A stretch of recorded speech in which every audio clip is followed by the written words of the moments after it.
তোমাদের একটা গল্প শোনাই। তুমি প্রেম করো? না কেন করবা না? তুমি করো করে ভাই।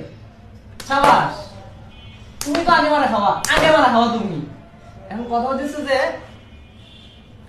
প্রেম করাটা হচ্ছে যে আসলে ঠিক না। কেন ঠিক না জানো? সে হচ্ছে একটা গল্প শোনাই তোমাদের। অনেক আগে একজন প্রেম করতো, মনে করো যে প্রেম করে এই যে তোমরা যেরকম অ্যালার্ট আছো, ও সবসময় এরকম অ্যালার্ট থাকতো। অ্যালার্ট থেকে মনে করো যে ইয়া করতো, সে নদীর ধারে বাদাম খাওয়াইতো। কিন্তু ওর একটা সমস্যা, মধ্যবিত্ত পরিবারের ছেলে, রেস্টুরেন্টে নিয়ে যেতে পারতো না। রেস্টুরেন্টে না নিয়ে গেলে কি গার্লফ্রেন্ড থেকে না। এখন ও তো পড়ে গেছে বিপদে। এখন বাপের থেকে আর কতদিন চায় টাকা নেওয়া যায় বলো? কতদিন চায় নিতে পারবে? এখন তুমি তো প্রেমই করো না, তুমি আর কি চাবা তুমি?